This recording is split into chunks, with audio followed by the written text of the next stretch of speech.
রাত গভীর হওয়ার পর বাবা আমাকে বলেন, বৌমা, আমি পড়ে গিয়েছিলাম, কোমরে ব্যথা পেয়েছি, যদি একটু মালিশ করে দিতে তাহলে হয়তো একটু আরাম পেতাম।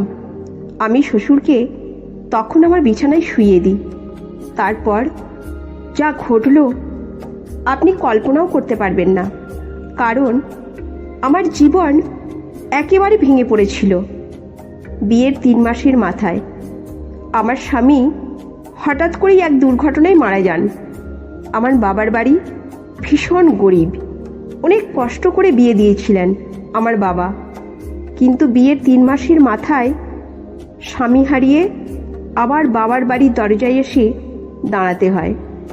আমার বাবার বাড়িতে মা নেই, সেই জন্য ভীষণ ভয় করত। বাবা যদি কিছু বলেন কার আঁচলে মুখ লুকাবো। ঘরে সৎমা আছেন, সেই জন্য ভয়টা একটু বেশি। তারপর হঠাৎ একদিন আমার শ্বশুর আমাদের বাড়িতে আসেন। তিনি এসে বাবার সামনে বলেন, আমি চাই আপনার মেয়েকে আবার আমার বাড়িতে নিয়ে যাব, যদি আমাকে দেন। তখন আমার সৎমা রাজি হয়ে যান, কিন্তু বাবা বলেন, এখন আপনার ছেলে নেই, তাহলে ওকে নিয়ে কি করবেন? আমার সৎমা তখন বাবার সাথে ঝগড়া শুরু করেন আর বলেন, এত কথা কিসির? উনি বলছেন নিয়ে যাবেন, নিতে দাও। ওনার বাড়ির বউ, ছেলে মারা গেছে, তাতে কি হয়েছে? এটা তো ওর শ্বশুর বাড়ি, যেতে তো পারে। মায়ের ঝগড়ায় বাবা আর কিছু জিজ্ঞেস করেননি, এক কথাই বলে দিলেন, মেয়েটি যদি সুখী থাকে তাহলে বাবা হয়ে আমি অনেক খুশি, আপনি ওকে নিয়ে যান। তখন আমার শ্বশুর আমাকে বলেন, নাও কাপড় চোপড় নিয়ে এসো। আমার সৎ মায়ের সমস্ত অন্যায় অত্যাচার সহ্য করে আমি আমার শ্বশুরের বাড়িতে থাকতে বাধ্য হই। বাড়ি গিয়ে পৌঁছানোর পর আমি আমার ঘরে জামা কাপড় পাল্টাচ্ছিলাম। তখন আমার শ্বশুর এসে আমার ঘরে ঢোকেন আর বলেন, বৌমা, একটু চা করে নিয়ে আসো। শ্বশুরের কথায় আমি তাড়াতাড়ি রান্না করে চা করে নিয়ে আসি। বসে বসে চা খেতে খেতে তিনি বলেন, তুমি তো জানো এই বাড়িতে আমি একদম একা। আমার ছেলে ছিল একমাত্র সন্তান। তোমার শাশুড়িও অনেক আগে মারা গেছে, সেই জন্য আমি তোমাকে এই বাড়িতে নিয়ে এসেছি, যাতে আমি বুঝতে না পারি যে এখানে আমি একা আছি। আমি বললাম, বাবা, আপনি একদম চিন্তা করবেন না, আমি তো আপনার পাশে থাকব মেয়ের মতো। তখন আমার শ্বশুর বলেন, আমি জানি তুমি আমার পাশে থাকবে, কারণ তোমার সৎমা তোমাকে ওই বাড়িতে কখনো শান্তিতে থাকতে দেবে না। এইভাবে কিছুদিন চলে যায়। 4 মাস পর একদিন রাতে আমি আমার রুমে শুয়েছিলাম। গভীর রাতে দরজায় টকটক আওয়াজ শুনি। তখন বুঝতে পারি এটা আমার শ্বশুর, কারণ এই বাড়িতে আমি আর বাবা ছাড়া আর দ্বিতীয় কোনো মানুষ নেই। আর রাত 12টার সময় ঘরে কে বা আসবে? বাবার কিছু প্রয়োজন ভেবে আমি দরজা খুলি। দরজা খোলা মাত্রই আমার শ্বশুর আমাকে জড়িয়ে ধরেন আর বলেন, বৌমা, আমি পড়ে গিয়েছিলাম, বাথরুমে কোমরে ভীষণ ব্যথা পেয়েছি, যদি একটু মালিশ করে দিতে তাহলে হয়তো একটু আরাম পেতাম। আমি বাবাকে তখন আমার বিছানায় শুইয়ে দিই এবং ওনার ঘর থেকে মালিশ নিয়ে আসি। বাবার বয়স 50 বছর, এতটা বুড়ো হননি, এখনও জোয়ান মনে হয়। আমার স্বামী একটু অল্প বয়সে বিয়ে করেছিল, আর অল্প বয়সেই এই পৃথিবী থেকে চলে যেতে হলো। বসে বসে শ্বশুরের কোমরে আমি মালিশ লাগিয়ে দিচ্ছি।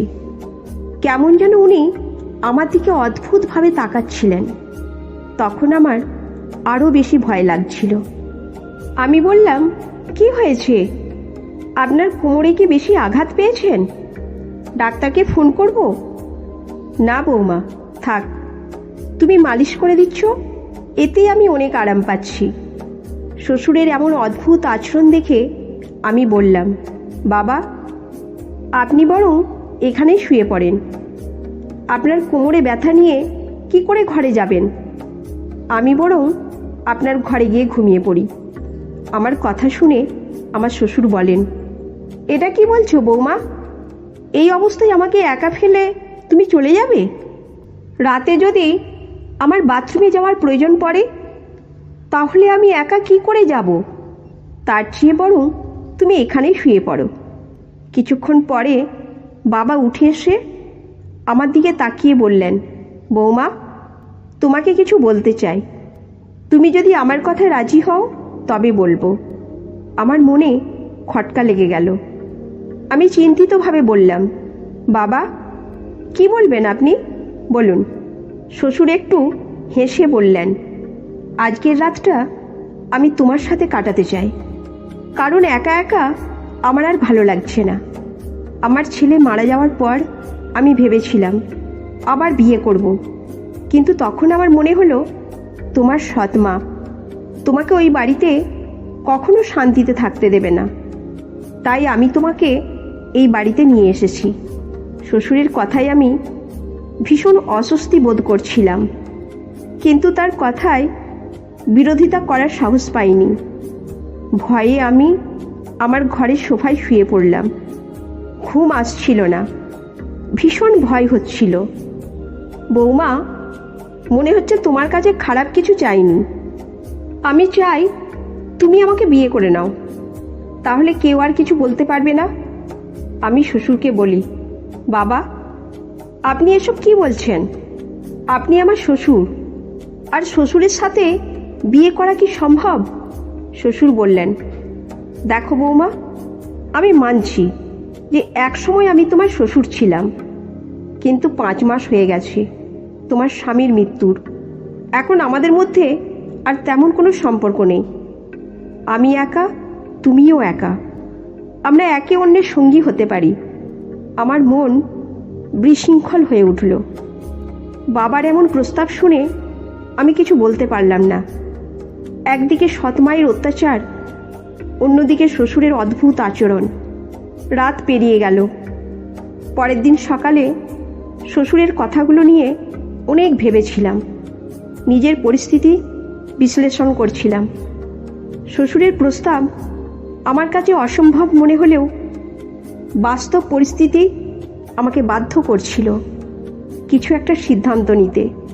বাবার কাছে গিয়ে কথা বলার সাহস পাইনি, কারণ জানতাম বাবার কথা শোনার পর আমার জীবনে নতুন সমস্যা আসতে পারে।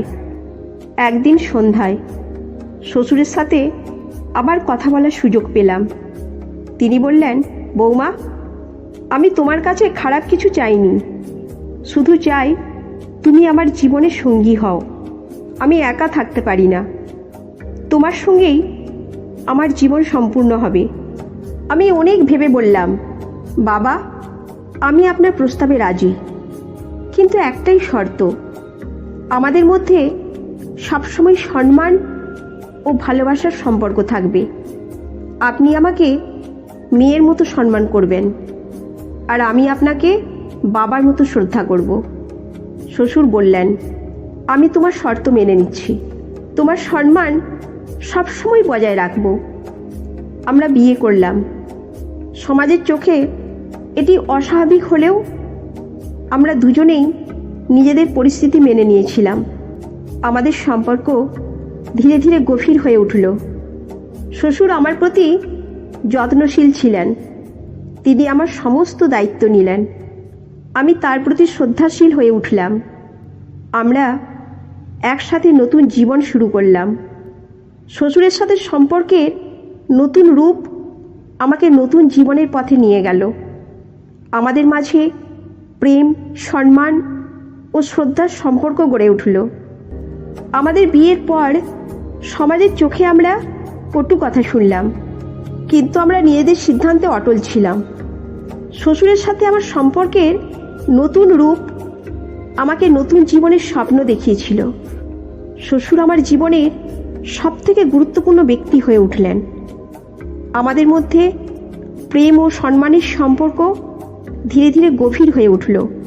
শ্বশুরের সাথে প্রতিটি মুহূর্ত আমাকে নতুন করে জীবনকে ভালোবাসতে শিখিয়েছিল। এই গল্পটা আপনাদের কেমন লাগলো কমেন্ট করে অবশ্যই জানাবেন। ভালো লাগলে লাইক করে চ্যানেলটি সাবস্ক্রাইব করে দিন। ধন্যবাদ।